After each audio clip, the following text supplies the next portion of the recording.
All right, everybody, welcome back. Sam's Army Match Week 34, and we got a lot to talk about. We're going to start in the Premier League, where Villa are flying, Liverpool are just sort of coasting towards a title, and Spurs and United have officially checked out after this past weekend. Halftime, we got a game show related weekly What If. Around the world, we'll have a European roundup. Quite a week it was, and then the MLS Minute with the man himself, and then last but never least, stoppage time with Ivan Toney's best bets. Overtrain is cooking again. And what GOAWs, everybody's favorite segment, of course, especially Mikey now that he knows what it means. All right, now on to the intro for our weekly or our panel of beauties. Let's start with Mr. Mikey Fowler himself. So you've had a great week on the footy betting. We don't need to get in that, though. I do have an important question for you. The world needs to know more about the incident in college where you were on the IR with a twisted ball sack. Oh What God. happened? Oh no. Uh, great to see you, Sam. Nothing. We played a match. Woke up the next day. We were supposed to have a kind of light walkthrough. I couldn't move. Went to the AD or the AT, and they were like, "It could be this." And went and got an ultrasound of my nuts, and apparently had to sit a few days. That's an unpleasant experience, by the way. The cold gel of an ultrasound. But yeah, no, that happened to me. So I understand. Was it still twisted? I don't really understand. How do you know? It you just sleep on it wrong, or you're tired or something. I don't know, but like it just happens. It's called a torsion, isn't it? Yeah, it is. Yeah, yeah. Just Sometimes it take a can result retortion? in having to have your nutsack stapled to your leg so that it straightens out and doesn't happen again. Oh my It God. didn't. It did not get that far, but the No. jokes, Yeah. the jokes on the sideline were a lot from the boys. You know, a lot of like, tell her to let you go next time, all that fun stuff. So How long did that last? Months? just 2 days. Oh, okay, that's quick.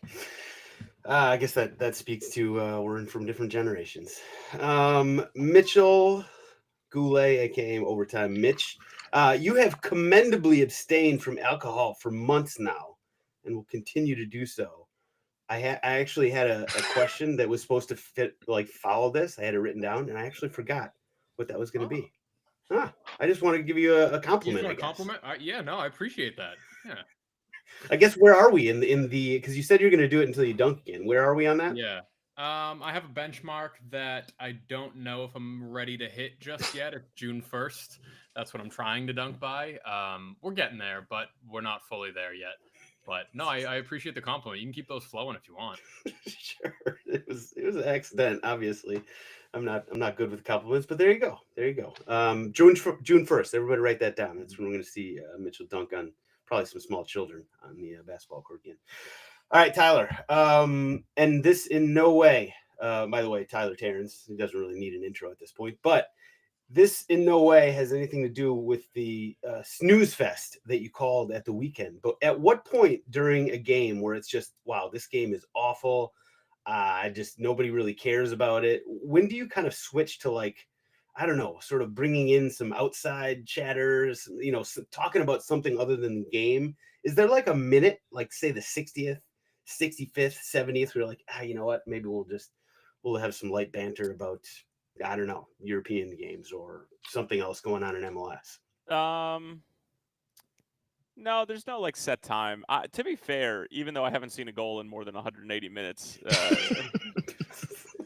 I I actually think that both nil-nil games that I've done recently have been relatively entertaining. So I haven't had to go there yet, and I haven't come away from the games feeling like, oh, that was a struggle to get through type deal. But yeah, it's just a vibe. I don't know.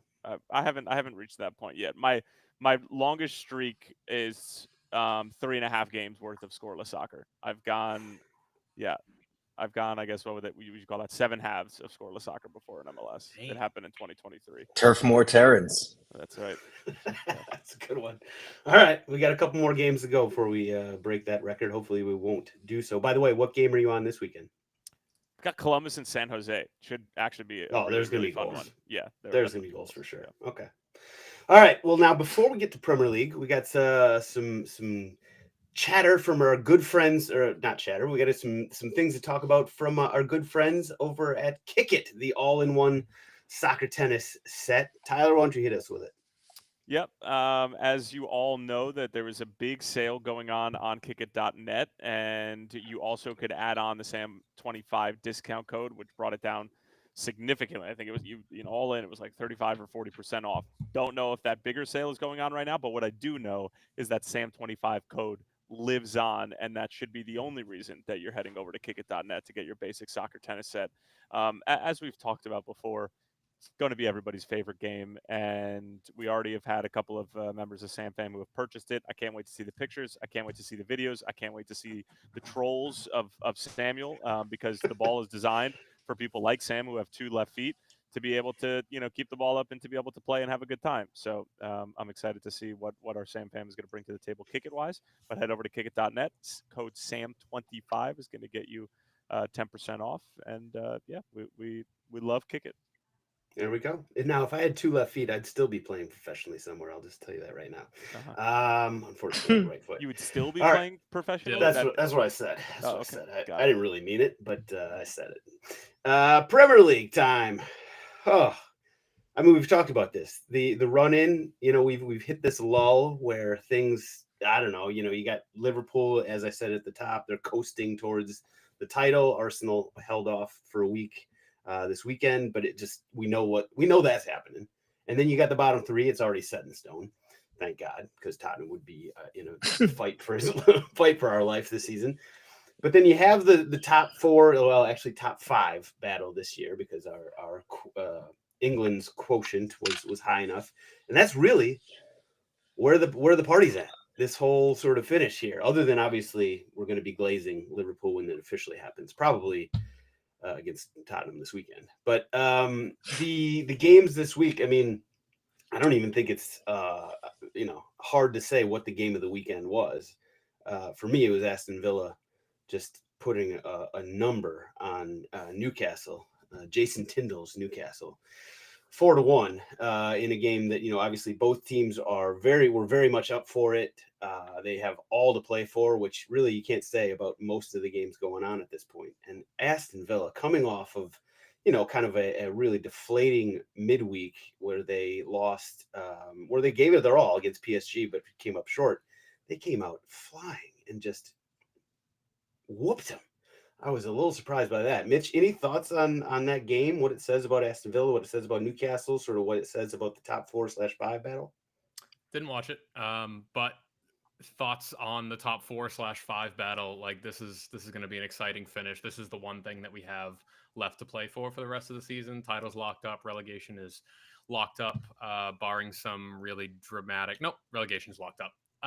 Yep. So this is what we're watching for the rest of the season, and I kind of like Villa to jump over Chelsea. Gonna give a little preview there because you told us to think about who makes it. I think Villa jump over Chelsea.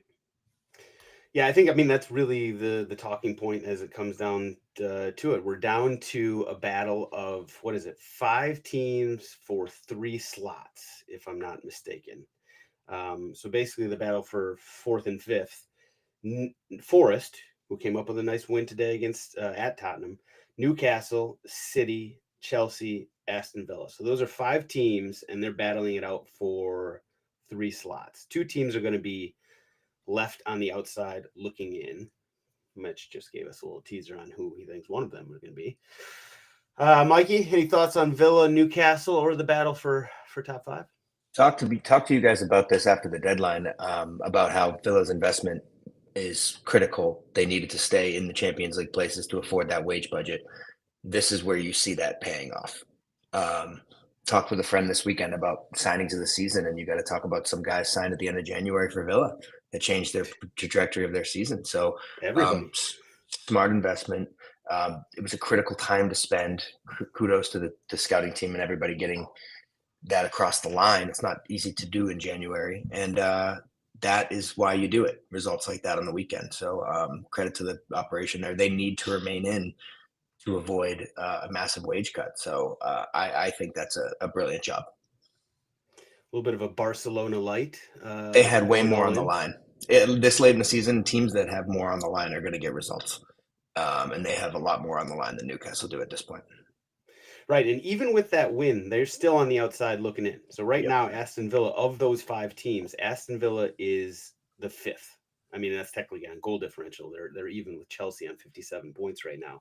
But you got Nottingham Forest on 60, Newcastle on 59, City on 58, and then Chelsea and Villa on 57.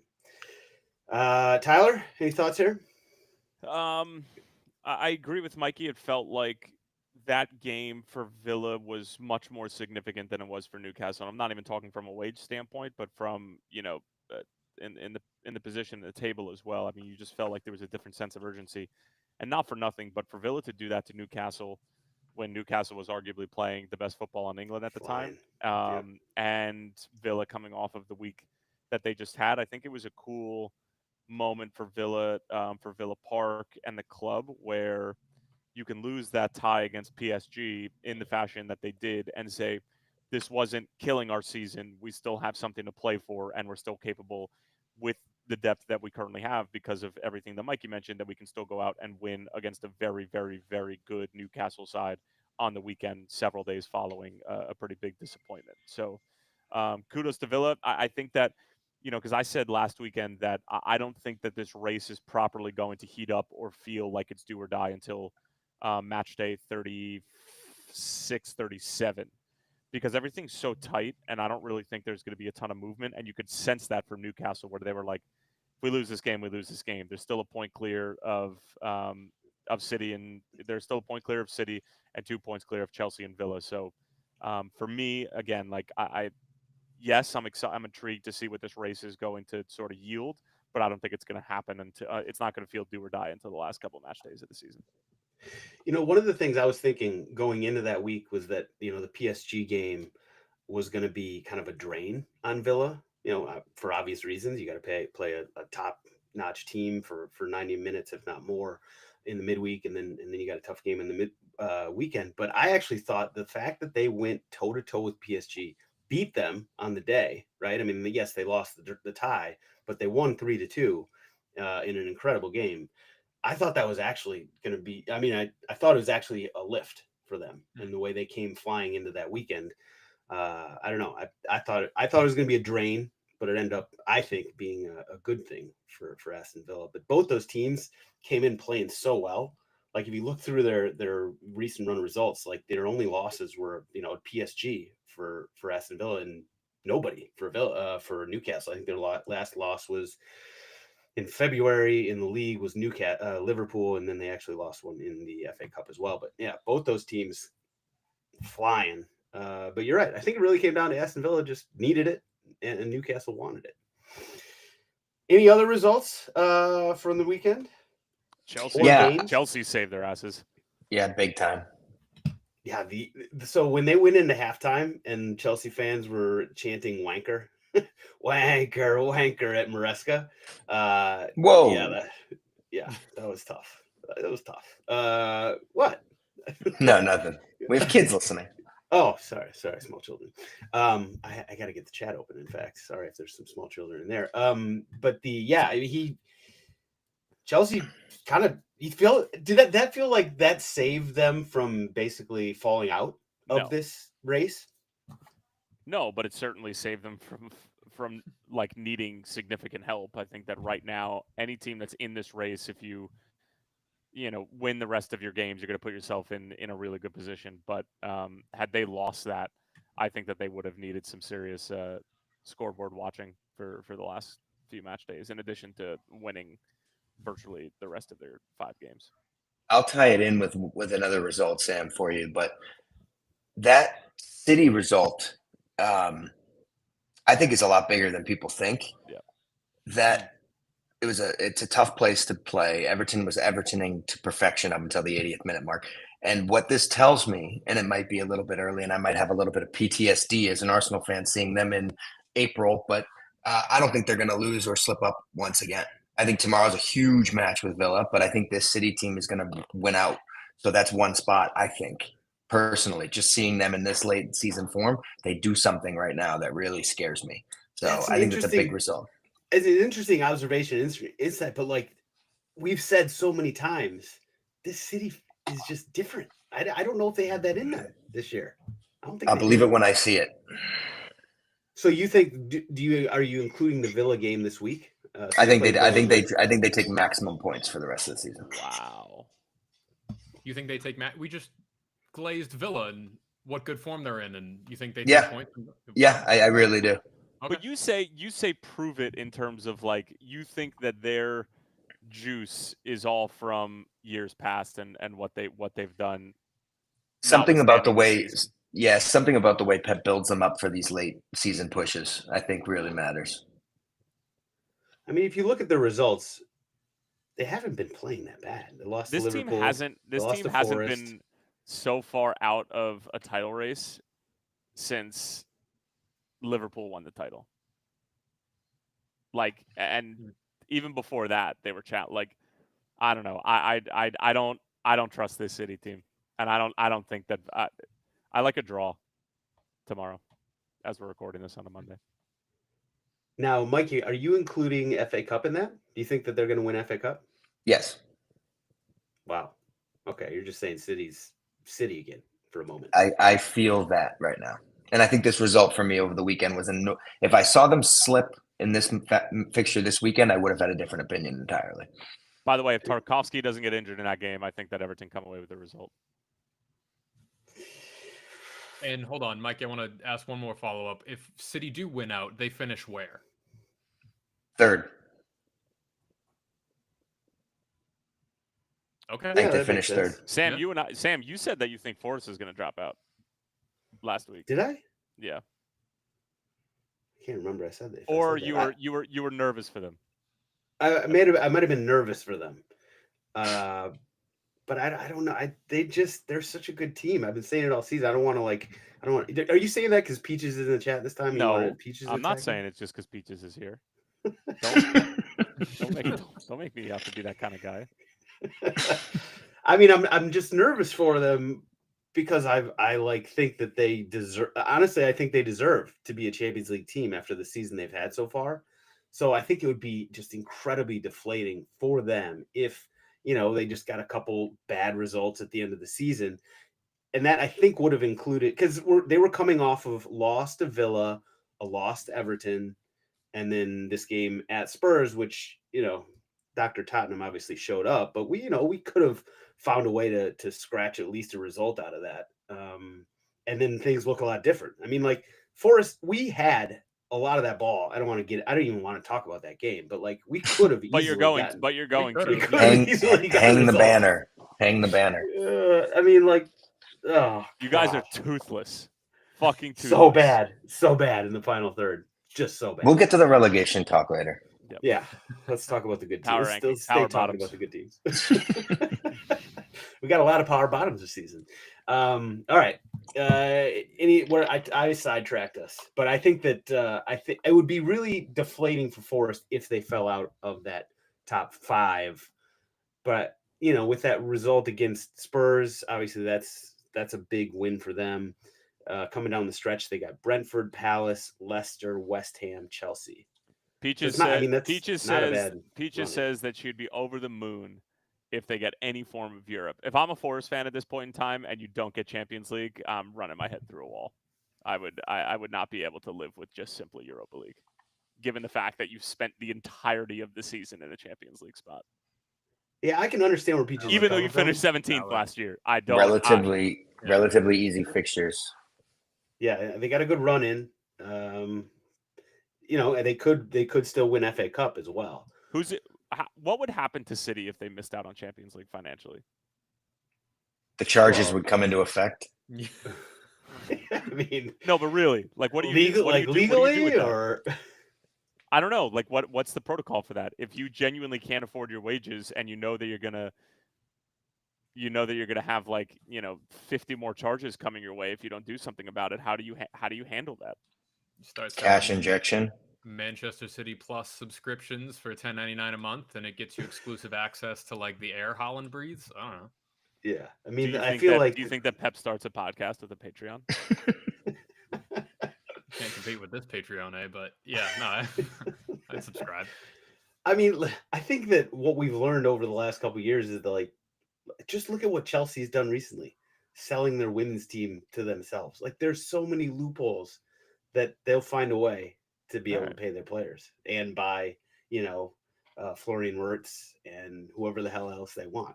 I have zero faith that City's going to get That they'll be penalized held or accountable. anybody's. Yeah. Right. I have zero faith in that. We'll see. Premier League, prove me wrong.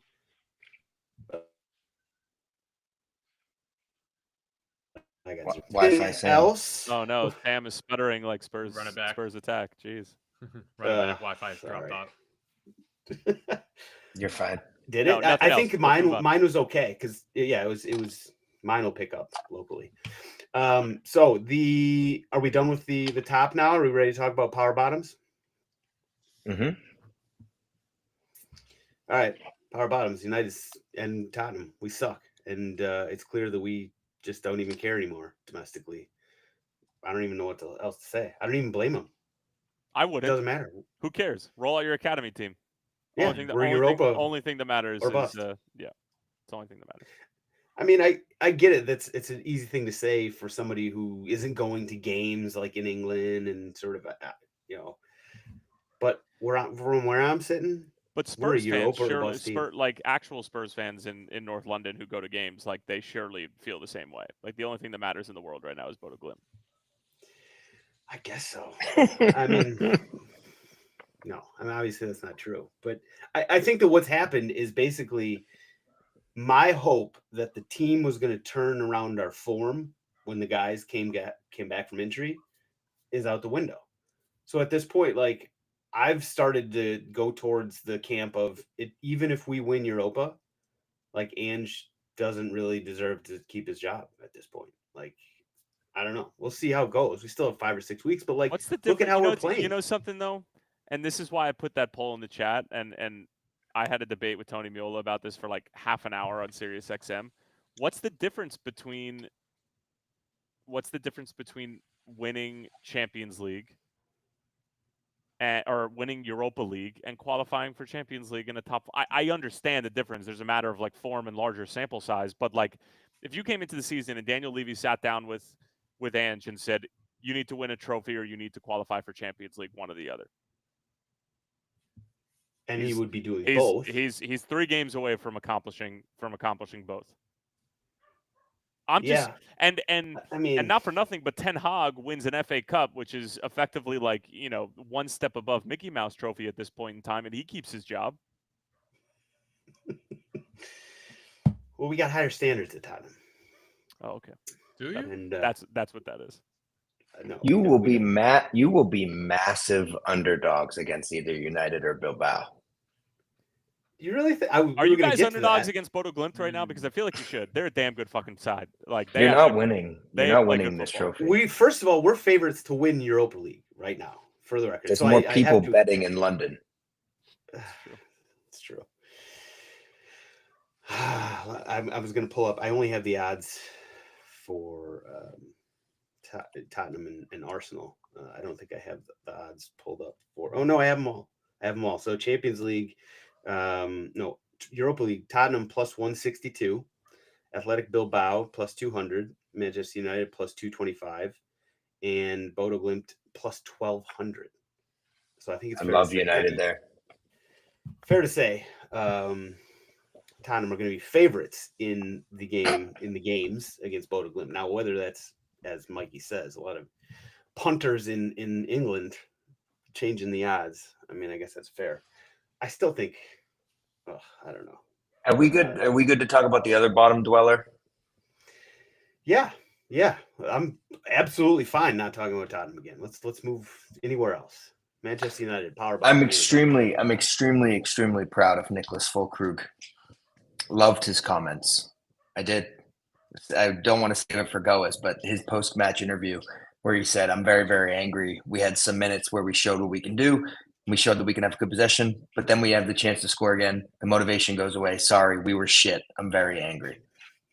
It's a very German statement. Coming off the back of a 1-1 draw with Southampton at home.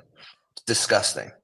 The up and down form of this club is God bless the fans of that club because they are all over the fucking place every year. They just won a trophy in a European trophy. I know it. Some years they could be battling for Champions League, and the others, you and them both damn lucky that there's a new money gap in the Prem because you two'd be down. You don't have 40 points yet. No, we'd certainly be fighting for it. I mean, I said it last week. This relegation battle would be insane if it was United, West Ham, and Tottenham, like right there in the mix. Whew, thank God. Better get your shit together because next year's clubs are not that bad. Well, we'll see. We'll get to the championship check-in later, but shout out to Leeds and Burnley who did punch their ticket today to move back to the big dance. Hopefully Sunderland, by the way, joins them. That would be my pick of the playoff teams. That would be great. So at the bottom right now, we've already got the relegation. It's done. Ipswich, Leicester, Southampton going straight back down. The next three, West Ham, Tottenham, Wolves, I should say the next four, Wolves and Manchester United. Of those, Wolves are good. 5 of the last 5.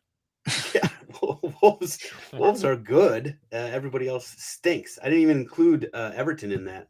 I probably should have. Shout out Adam F. because they're at even on 38 points with United and Wolves.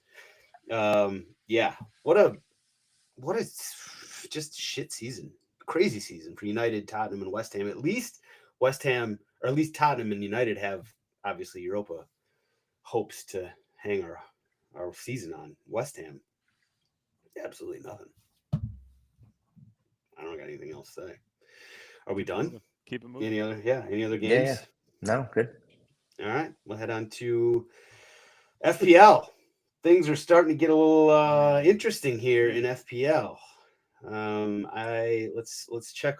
I actually haven't checked since the game that just happened. Unfortunately, we're still in the middle of the match week because we got games. Arsenal plays. Who you guys play? Crystal Palace on Tuesday, and then City play Villa on Wednesday, and both those games count in this match week 33. So this is actually kind of an interim update on how things are going at the moment. The top of the Sam's Army Podcast League: Patrick Kelly with Magnets, Rob Carey with Carlingus, Luke McCullough with Anna Cortes. I feel like that's a new name, Luke McCullough. No Hair No Mo in Christopher Frost in 4th, and then Bottle FC Gordy Foley is in 5th. Now, in the Sam's Army Council of Elders League, no change so far. McGunner's still up top by quite a margin, followed by Fat Ange, Mikey Fowler. Sam's Army in 3rd, and then the real battle at the bottom of the table. FCTT and Mitchell Goulet. I hate saying your name because I got to say it. You suck at FPL, and that doesn't make any sense, but I suck at FPL. Now, you guys have a 17-point 7. gap. It's 7 in most countries. Yeah. My math is foreign language to me. 7-point gap at the bottom of the table at the moment. Either one of you guys got game players still to go? I assume. I got Tyler. What do you have? 2 more? I have Mateta and Ollie Watkins. See, I have 5 more players to play. I have Raya, Saliba, Martinelli, Rogers, and Mateta. That sounds like a free hit. Get back down there, boy. Wow. Yeah. All right. That's gonna be real. I need close one next week. Wait, you have Mateta? Yeah. So the only one. So you don't have Ollie Watkins though. No. I need him to have scored. Nice goals. Just a big He put up a game. good performance this week. What did he get? 12 for you this weekend? Yeah, it's great. Yeah. So far. I did not change. You know something? Like after 2 or 3 weeks ago when both you and I dropped the ball and just totally fucked up and did not remember to do anything. And I was like, you know what? I'm going to lock in and I'm going to be a proper fantasy owner. And then, of course, I forget to take my captain off of Mo Salah and I didn't give it to Ollie Watkins or Mateta in a 2-game week. I don't want to disrupt this too much, but I really think the Unai Emery decision to play 3 defensive midfielders and not Watkins against PSG should be talked about more. If he ends this season hot. We can get to that. We're gonna do a quick little roundup of the quarterfinals when we get to the round. We can keep that brief, but yeah, Watkins is great, is what I'm saying. Fair enough. Now quickly, the cups. I don't know if you guys know where you're at. Your status is in the cups, but the Sam's Army Podcast League Cup is going on right now. We're down to the round of 64 right now. Unfortunately, I'm not looking great. I'm up against Keegan O'Connor, whose team He's a tough out. Nkunku, did he get you last week? No, Cuckoo. I'm making shit up. I mean, he is a tough out. He is a tough out right now. He's still got let's see, Saka, his captain. So he captained Saka. He's still got Saka to play against Crystal Palace. That's it. He's on 43 points. I'm on 33 points, unfortunately. Not great, but I still have 6 players to go in the 2 games. I got Raya, Gehi, Digne, Konsa, Rogers, and Marmouche. Marmouche is my captain. So I kind of like my position, but I'm down 10. You guys are all still in the cup? Yeah, still in there. I'm up against Papa Jarves this week. I'm up 20 points on him, 69-49 right now, but he still has 6 players to play in the midweek, and that's making me nervous. Yeah, I'm on 13 on Saka Spuds, but he's got Eze, Saka, Mateta, and Marmouche as his captain, all to go. I hope he has a good week. I'm with you, Saka Spuds. Mikey, do you know if you're in the cup still? Oh, I stunk at that cup. Oh, you're out. Okay. And by the way, if you're not in the Discord, we're going to have a Discord-specific cup that's going to be starting up in the next week or 2. So get in the Discord, get in the Patreon. Right. I'm sure we'll talk about that again at some point. But we'll leave FPL off there for now. Quickly, before we get to halftime, weekend preview. So there are some interesting games. Obviously, we've talked about sort of the top. It's basically down to the battle of the top 5. City Villa is a big one in the midweek. Mikey's already said he thinks City is going to beat Villa. And that's at City? I think it is at City. That should be interesting. Any Mitch, Tyler, any thoughts on that game? I like a draw. I like Villa to win.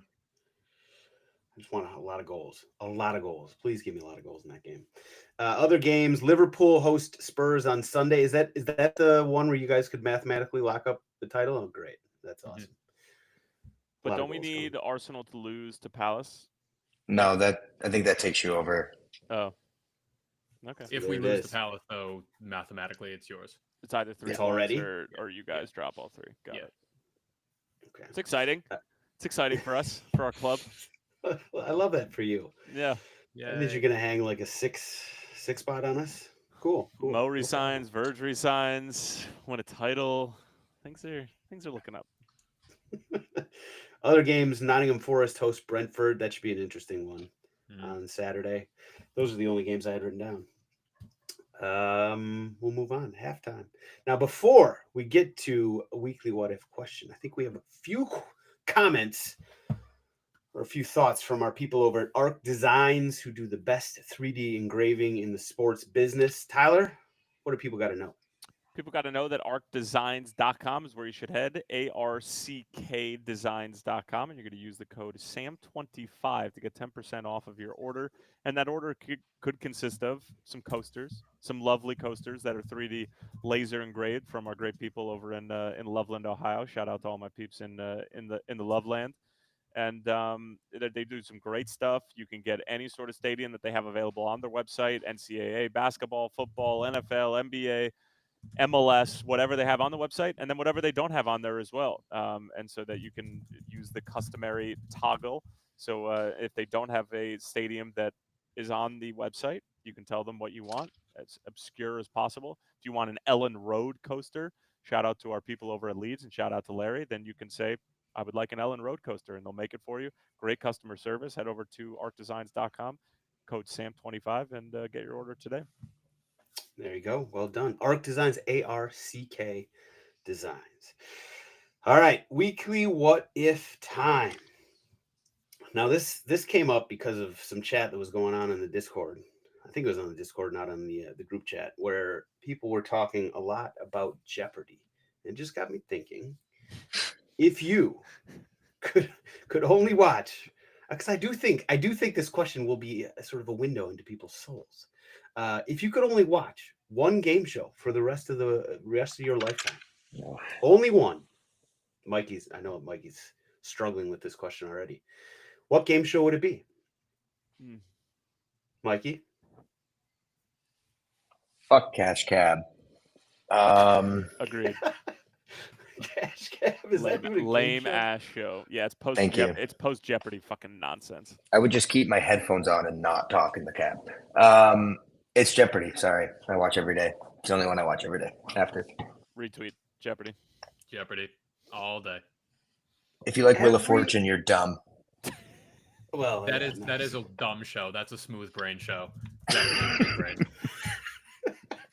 That's it. We're just going Jeopardy across the board. That's like Yeah, no runner-up Price is Right. Price is Right. What would Runner-up you Price watch? is Right. Bob Barker's Price is Right, Sam, or something hosted by Ed Sullivan? It would probably be Price is Right. I don't know. It would have to be Price is Right, probably. I don't know. Jeopardy is actually probably my choice, but I can't go all four of us saying the same game show. That's Which show would you Why not? most want to watch Ange participate in? Well, the reason I gotta say, I don't Love have is an answer Blind. for that. The answer is Supermarket Sweep.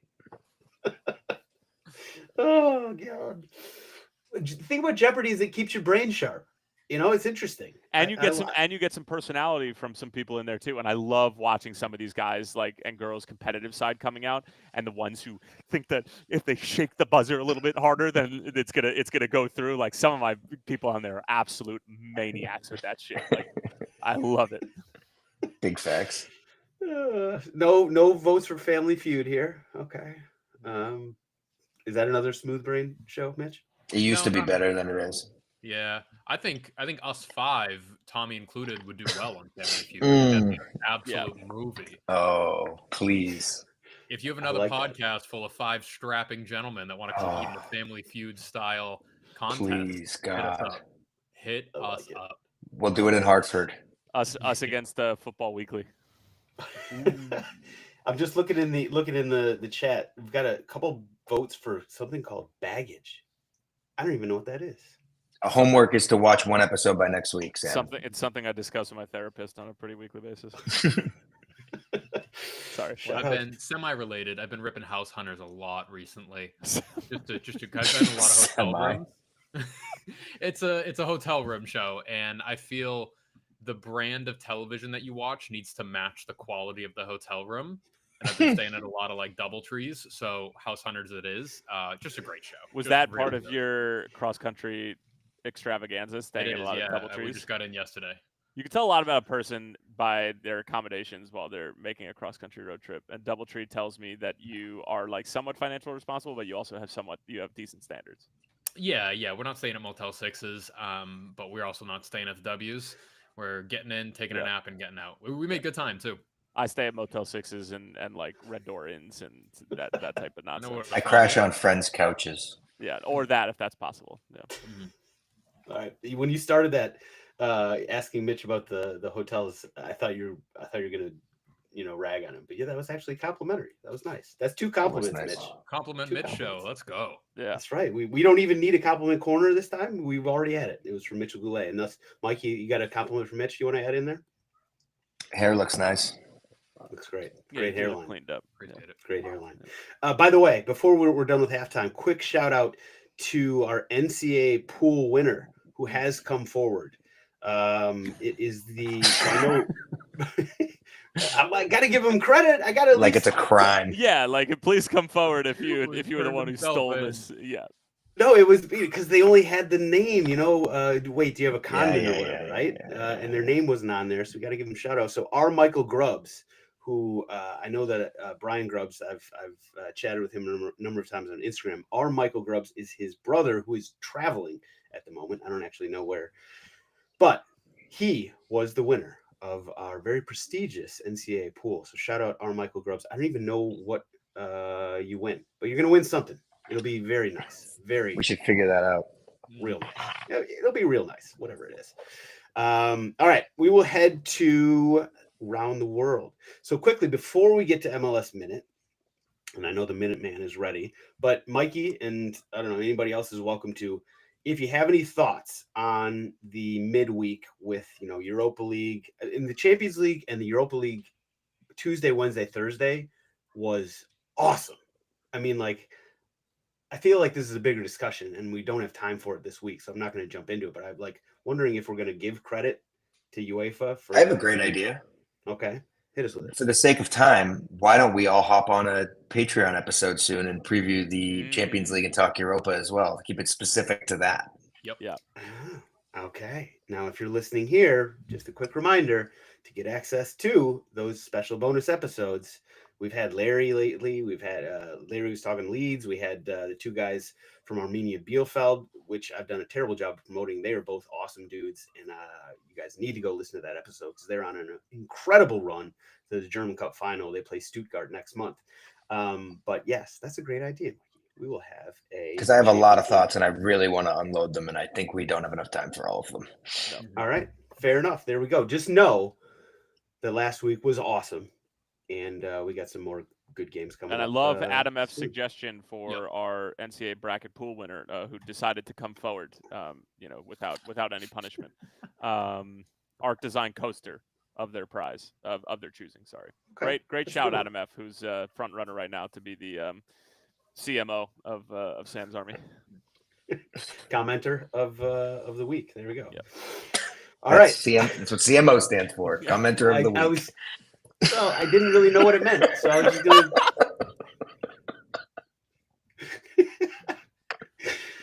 to... Spelling and math.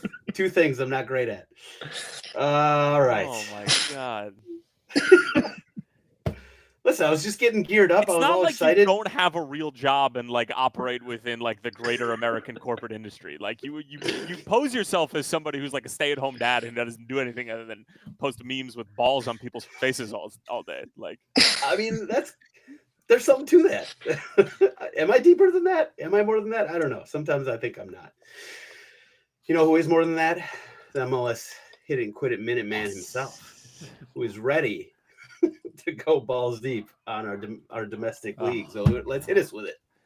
Let's do it. So none of that Sunday night soccer BS that we're used to, right? We had all matches on a single Saturday, April 19th, match day number 8 in Major League Soccer's 30th season. Let's start in Texas, where Austin FC have conceded all of 8 goals so far this season. 5 of them came against Vancouver last week. They beat the LA Galaxy by a score of 1-0 at Q2 Stadium, by the way, which is going to be the host of the MLS All-Star Game this year as they take on Liga MX All-Stars, for those of you who care. I can't imagine there's too many of you who do. But Austin come away with the win. They're right now top 3 in the Western Conference right now, and they're one of the best defensive teams. Meanwhile, LA Galaxy still have not won a game yet.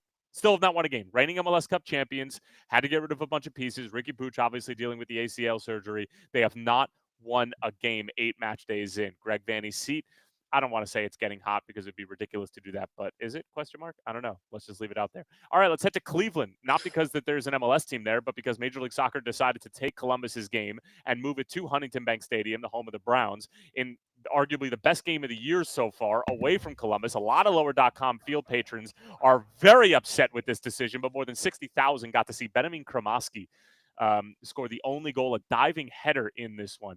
1-0 is the final score, and Inter Miami is officially the only remaining unbeaten side of Major League Soccer. Charlotte FC, how about it, Dean Smith? 3-0 over San Diego. Charlotte right now are in a top 2 spot in the Eastern Conference. Are they legit? I'm not really sure. I'm also not sure if Seattle's legit because they're dealing with a ton of injuries, but somehow they were able to beat a Nashville side that's been decent so far.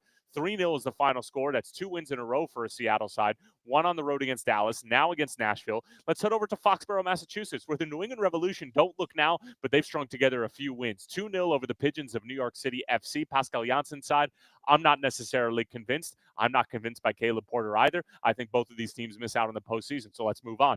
Philadelphia Union playing host to Atlanta United. On the banks of the Delaware River, Ronnie Dyla's seat is starting to heat up a little bit. Just that singular bar that you get in your car if you're lucky enough to have a car that has heated seats when it's about 50, 55 degrees out in the Cincinnati area. And I just need a little toast on my buns. That's what's going on with Ronnie Dyla right now because they lose by a score of 3-0. Philadelphia come away with another win. Ty Bariubo continues to score, and a front line that costs about $50 million, probably way more than Southampton's, Ipswich, and let's call it Nottingham Forest's front line all put together, cannot find a way to score a goal on the road, and they are outside of the playoff picture 8 match days in. Now, granted, they will probably figure it out, but this is a bad look for the Five Stripes at the moment. Let's go to Harrison, New Jersey, where Red Bulls fall to Troy Lesane and DC United. Big win for DC as they've been struggling out the gates here in 2025. Red Bulls, not a great look. Let's go to Montreal, another team who has not won a game yet so far in Major League Soccer, and that's because they're one of the most underfunded teams in professional sports history. arguably, but somehow they got a result against Orlando City in their first home game. Yes, you heard that correctly. Their first home game of the season, 7 match days in. 0-0 is the final score against Oscar Pereira's Orlando City. Let's go to the Windy City, Chicago. No, there were not 65,000 people on hand to watch FC Cincinnati come to town. There were probably closer to about 15. The atmosphere was not nearly what it was a week ago, and Cincinnati come away with a 3-2 win. Greg Berhalter, for all the road wins that Chicago have experienced so far this season, Triple G has yet to win a game at Soldier Field. What a bizarre concept for the new head coach for the Chicago Fire to not have won a game at home on the shores of Lake Michigan. Evander scored twice, Denke scored, and a lovely tribute to Aaron Bupenza. Rest in peace to the former FC Cincinnati striker who there was some nefarious play going on. There's an investigation right now, but he fell out of an 11-story building in China where he was last seen playing professional soccer. All right, let's head to Texas, where the Houston Dynamo and Colorado Rapids drew 2-2, two teams I don't know much about, two teams I don't really care about. So let's move on. Let's go to Allianz Field. Minnesota United playing host to FC Dallas. Dallas were without 2023 MVP Lucho Acosta and without Petar Musa. Acosta came on in the 62nd minute, and Minnesota United, for everything that they've been able to do over the past several weeks, including unbeaten in their last 7, their only loss and their first loss coming against LAFC week 1, somehow.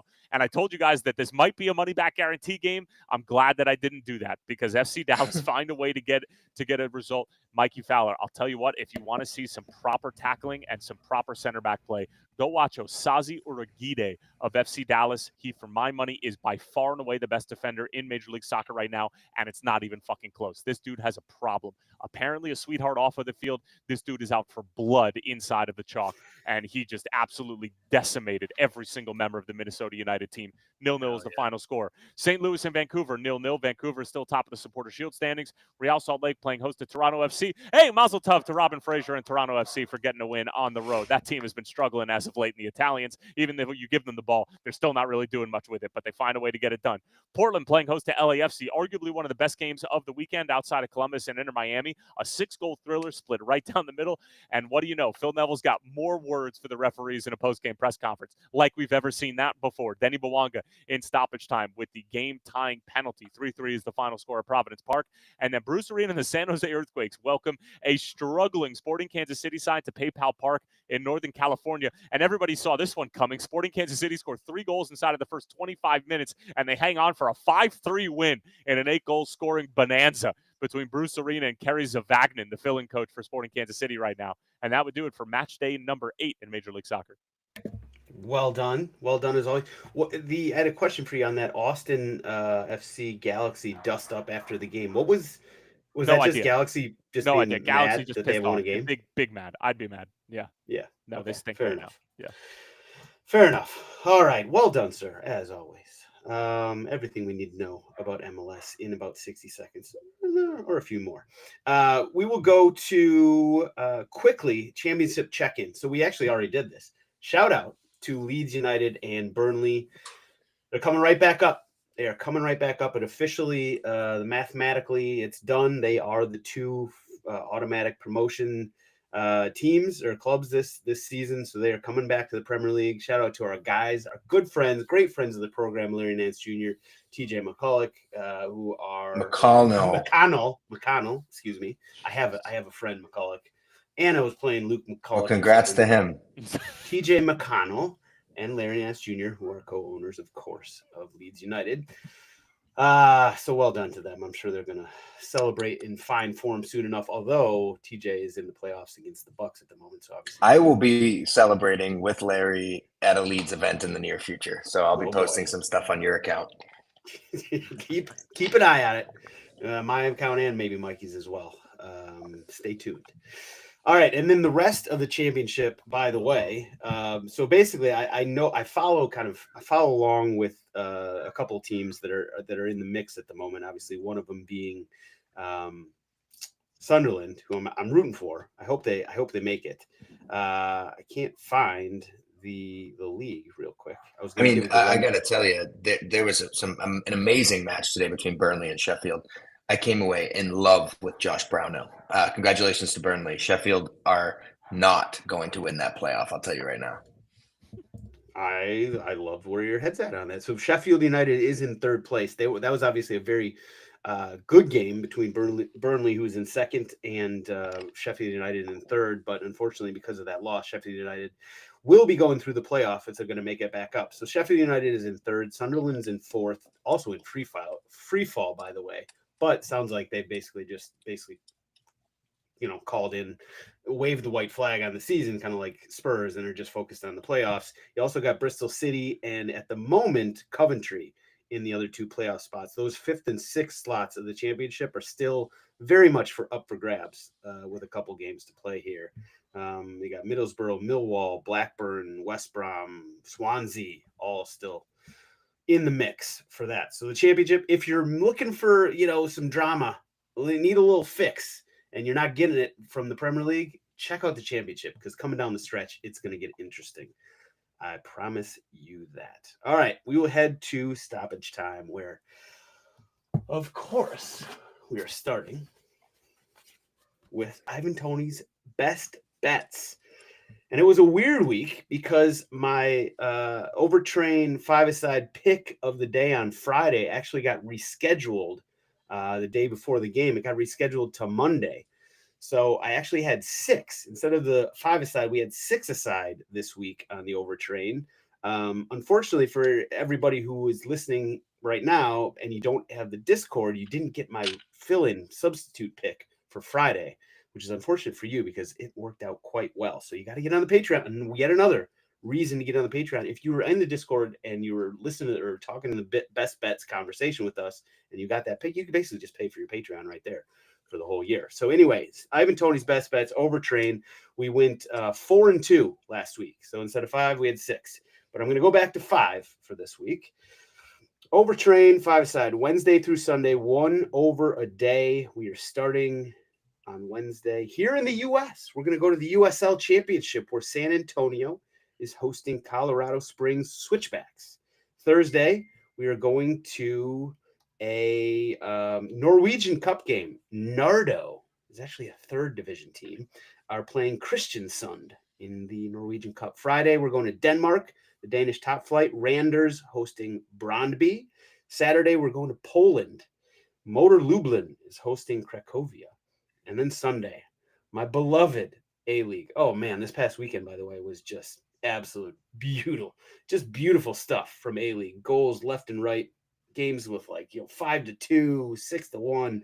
Sunday, we're going to go back to the A-League. Hopefully not going back to the well one too many times. Western United is hosting Sydney FC early in the day on Sunday, and that will finish it up. Now, Mitch, you got Ivan Toney's best bet for us?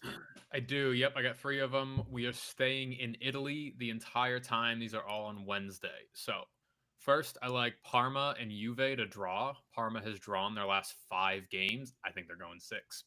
Then I like Cagliari over Fiorentina. I like that money line. Fiorentina is still in Europa League and does not care about the league anymore. And Cagliari is at home. And then finally, not in Serie A, but Coppa Italia, we have a Milan derby, and the lines are not out for it yet, but I like cards. It's a 1-1 tie in a Milan derby. It's going to be a slaughter fest. So cards and that'll bring you to what, plus 1,300? Nothing crazy. Nice. Well done. I like that call on the cards with the Milan derby. That's smart, shrewd, as they say. Mikey, what do you got for us? Oof. I mean, I am feeling myself right now. Man City to win is minus 125. I want to put that with Marmoush to score. So the two of them together is plus 180. I think that's an easy moneymaker for tomorrow. And then if you look forward, I'm trying to see here. I'm going to hammer Rangers shots on target in the Coppa Italia semi on Wednesday. Mm-hmm.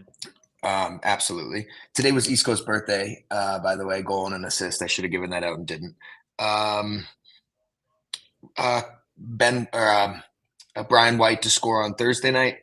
And then on Friday, Stuttgart's going to hammer Heidenheim, and I think Undav's back. So I'm going to take him 2+ goals, 3+ goals. I'm going to ladder him all the way.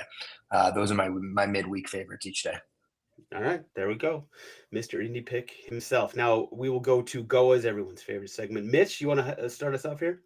Yeah, I'd love to. I got two players that have really stuck on my mind this week. One of them being Declan Rice, because he has, within 12 minutes, cemented himself into Arsenal lore.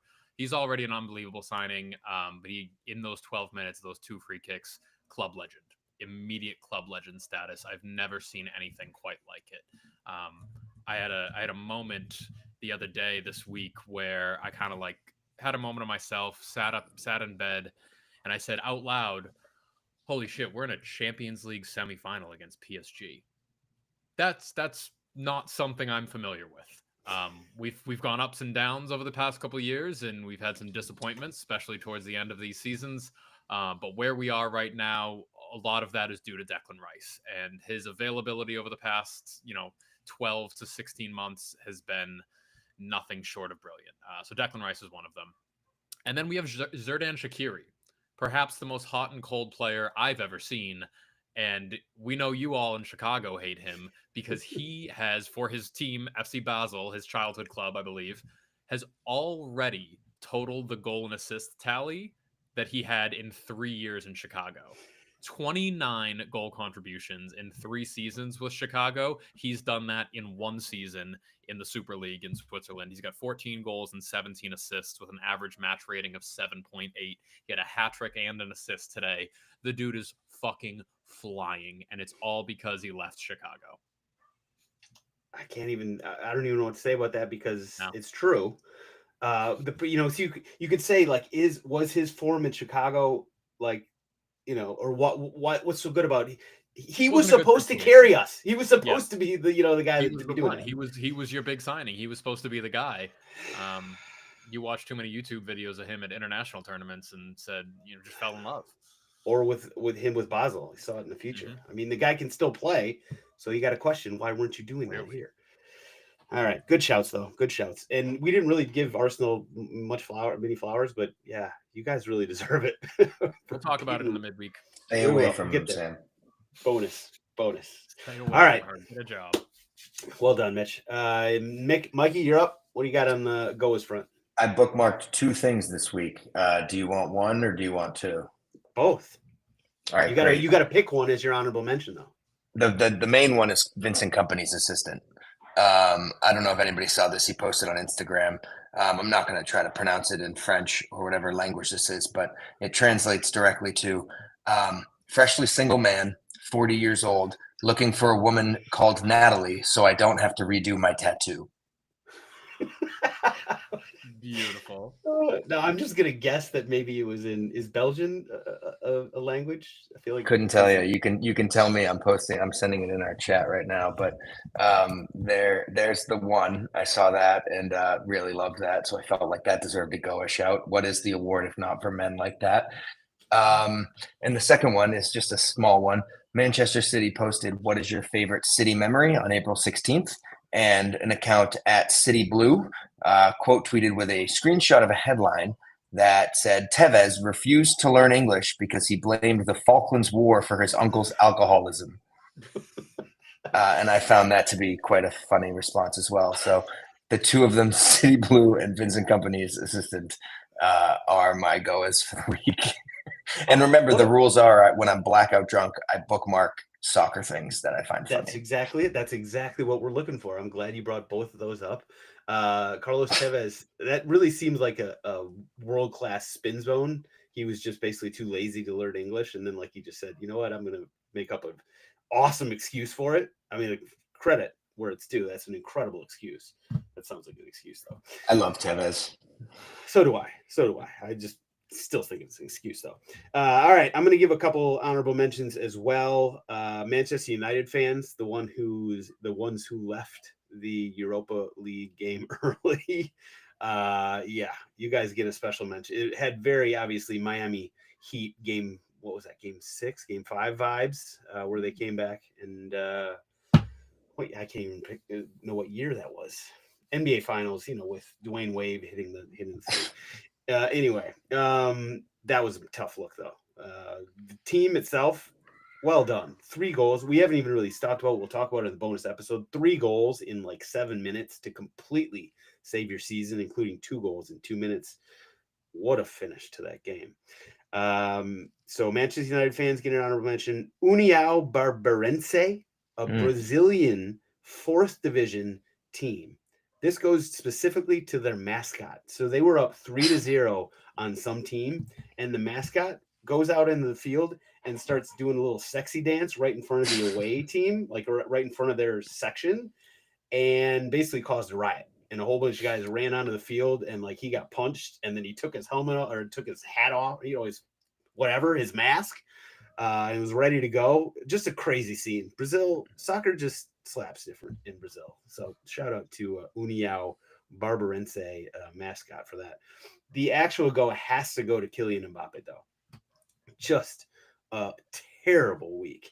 So he's coming off of that red card against Alaves, which that should probably have been like a felony assault charge. Murder.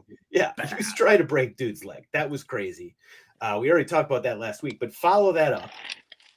He went from PSG to Real Madrid to win Champions Leagues, right? He gets to Real Madrid.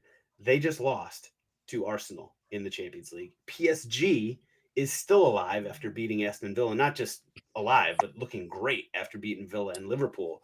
They look like a legit Champions League contender. So he left a team that might win Champions League for a team that did not win Champions League. And then there's one more. So not only did he, he's been suspended, obviously it's the red card, but remember back when he was still with PSG, he bought a stake in Cannes, SC Cannes. They're a 2nd division team at the time.